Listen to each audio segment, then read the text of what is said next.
کیونکہ ہم آمد رمضان پہ بات کریں، آج چاند رات ہوگی انشاءاللہ تعالیٰ، کل سے ہمارے سب کے روزے ہوں گے. آمد رمضان کے لیے کچھ بتا دیں پلیز.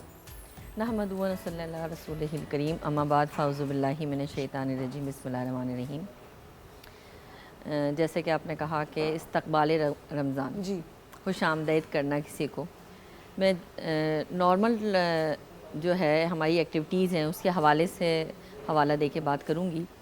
کہ اللہ سبحانہ و تعالیٰ نے جیسے ہمیں کوئی عام حالات میں کوئی اپرچونٹی ملتی ہے جی تو ہم اس پہ کتنا خوش ہوتے ہیں کہ ہمیں یہ انعام مل رہا ہے، اور ہمیں ہمارے گھر میں کوئی اچھے ہمارے جاننے والے ہیں، کوئی اچھے ہیں جو ہمارے دل پسند لوگ ہیں جی وہ آتے ہیں تو ہم کتنا خوش ہوتے ہیں، کتنا اہتمام کرتے ہیں.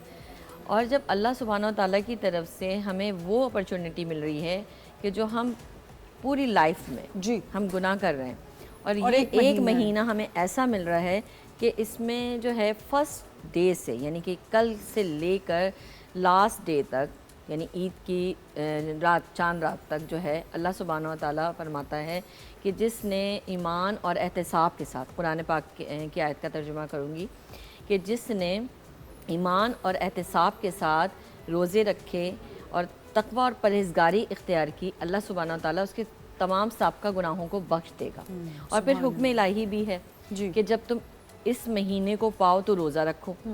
یعنی کہ روزے کا جو حکم ہے ہمیں سوچنا چاہیے کہ اللہ سبحانہ و تعالیٰ نے یہ جو جیسے کہ اور بھی تو ہمارے ساری چیزیں نا، نماز بھی پڑھ رہے ہیں، ہم اذکار بھی پڑھ رہے ہیں، حسن اخلاق بھی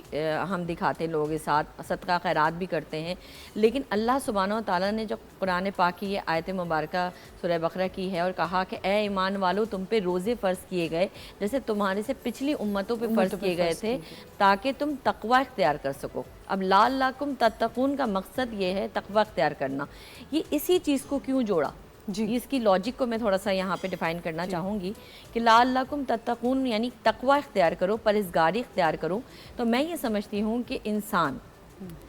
جب تک تقوی اور پرہیزگاری اختیار کر ہی نہیں سکتا جب تک اس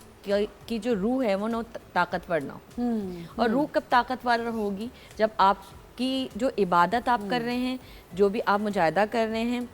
روزہ رکھ رہے ہیں، تو اس سے آپ کے جو باطنی کیفیات ہیں اور دل پہ وہ اثر انداز ہو، یعنی جو آپ کی عبادات ہیں وہ آپ کے دل پہ اثر انداز ہوں گی تو روح طاقتور ہوگی. اور جب روح طاقتور ہوگی تو وہ اللہ تعالیٰ کے قربت کی خواہش کرے گی. تو یعنی کہ مین پوائنٹ یہ ہے کہ